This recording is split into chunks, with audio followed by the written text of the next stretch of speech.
So, are you lying awake at night worrying that artificial intelligence is going to completely nuke your career? Is the future of work really just this dystopian wasteland? Or are the most powerful people in tech selling you a highly profitable, perfectly packaged narrative? Welcome to This Explainer. Today we're tearing apart the modern anxieties about AI, wealth, and your actual place in a tech-driven world. Okay, let's get right into it. We kind of have to start right here by asking the really tough questions. We are constantly fed this terrifying narrative about the future of work. I mean, it literally feels like a massive exogenous meteor is heading straight for the job market. But we've got to separate the slick marketing from the actual truth.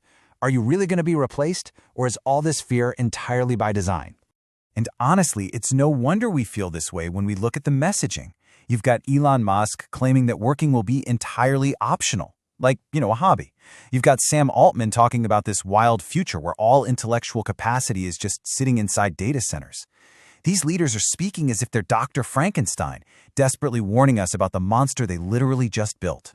But there is a massive, stark contrast with reality here. Scott Galloway brings some incredibly blunt, data-backed realism to this whole conversation.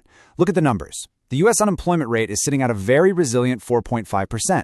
Youth unemployment, it's at 8.8%, which is actually slightly below the historical average. And get this, the number of new businesses started per capita in the United States has literally doubled in the last 10 years. The economy is showing incredible resilience, which completely contradicts all that billionaire panic. Section 1. The AI Apocalypse Myth. Let's look at marketing versus reality. So why the huge disconnect? Well, we have to unpack the actual economic incentives at play. There is an immense, almost unfathomable amount of capital committed to these AI companies right now, especially when you compare it to their actual revenue. Galloway points out that to justify these insane valuations, these companies basically need one of two things. They either need $1 trillion in incremental revenue from new AI products over the next 5 years, or they need massive destruction in the labor market to create cost efficiencies for their enterprise clients.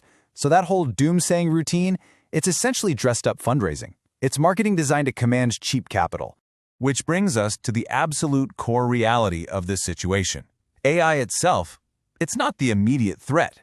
Human adaptability is. History shows us over and over that technological shifts create productivity, they create margin, and ultimately, they create employment growth. The real threat shifts away from the technology itself directly to the people who adopt it faster than you do. So, how do you actually protect yourself? It's all about actionable fluency. First, keep a second screen open all day, solely for large language models. Second, port literally every digital task you receive straight into that AI screen. And third, practice what's being called vibe coding and daily prompting. You have to force yourself to adopt these tools to make absolutely sure you're the person taking the jobs, not the one losing them. Section 2. The Billionaire Disconnect. Let's talk about the nihilism in big tech. We have to ask, who exactly are the people building this technology? Because right now, there is a terrifying brand of nihilism among the 0.1%. We're talking about individuals who casually bet on a 10% chance of an apocalyptic event, but they just don't care because they want the ego trip of summoning superintelligence. And instead of using their immense wealth to, improve society, they're buying go bags. They're literally building survival bunkers in New Zealand. They have completely sequestered themselves from the real-world consequences of their own technology.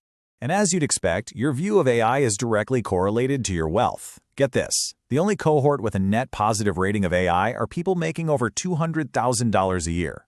To the wealthy, AI is just this cool innovation making their stock portfolios go up. But to the middle class, it's something they can't even invest in, all while their electricity bills are rising just to power the data centers running the stuff. The disconnect is absolutely staggering. Section 3. Surviving the shift. Let's ground this in economic realities. Okay, so how do we actually navigate all of this? Let's shift over to a pragmatic playbook. Now, this might sound completely counterintuitive, but stick with me here. A recession or a massive market correction, it's actually not the end of the world. In fact, for younger generations, it is a massive opportunity. When asset prices crash, it resets the board. Galloway notes that the 2008 crash was what allowed him to buy Amazon and Apple for literal pennies. Dips are exactly what allow you to buy assets and invest cheaply during your prime income-earning years. So how do you execute on that? Well, it's this incredibly unsexy but mathematically proven wealth-building strategy. First, you find a niche you excel at so you can command a high margin. Second, you show intense discipline so your money doesn't just burn a hole in your pocket. Third, you invest automatically in low-cost index funds. And then, you just step back and let time and compound interest completely take over. It's the get-rich-slowly method, and it works. Section 4. The power of rejection. Building real-world resilience. But look, financial resilience is only half the battle, right? We also desperately need emotional resilience. Listen to this terrifying statistic. 42% of men aged 18 to 24 have never asked a woman out in person. Never.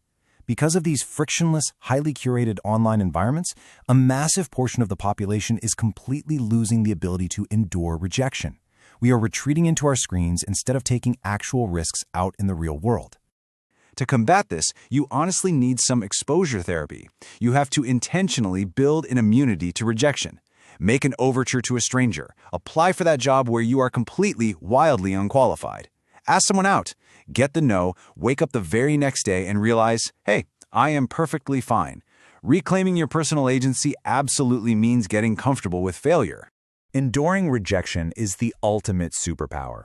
Literally, every highly successful entrepreneur has this unparalleled ability to mourn a failure, brush themselves off, get back up, and try again.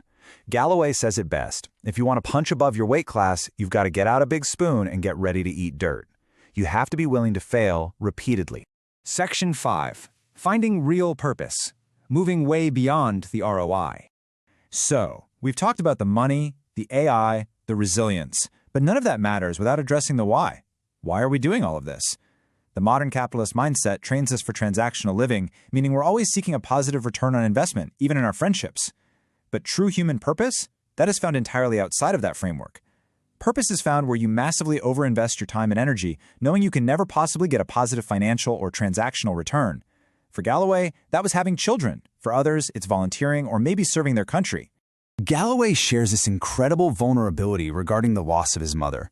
He points out that grief isn't some bug in the human operating system, it's the defining feature. The receipt for intense, beautiful love is grief and anxiety. That is exactly what makes the human experience real, and that is something no algorithm is ever going to be able to replicate. Ultimately, your relationships are your ultimate hedge. As all this technology converges, and as AI manages to reverse engineer basically every digital product out there, the single true differentiator in business and in life is going to be human connection. Do I trust you? Do I actually like working with you? Empathy, storytelling, building things with partners. These are the deeply human, non-automatable skills. All right, let's lock in the core data points from today really fast. The U.S. unemployment rate sits at a resilient 4.5%, while AI companies are demanding an impossible $1 trillion in incremental revenue just to justify their existence. Meanwhile, 42% of young men are completely avoiding real-world rejection, and only those making over $200K hold a net positive view of AI. So here is your one-sentence takeaway for today. Your absolute best hedge against artificial intelligence is leaning heavily into human friction, rejection, and relationships. Now, time for today's hardcore debate.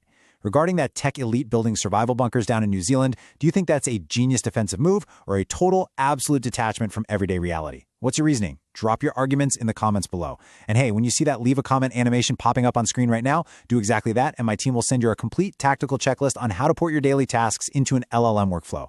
Take control of your future, and I'll see you in the next explainer.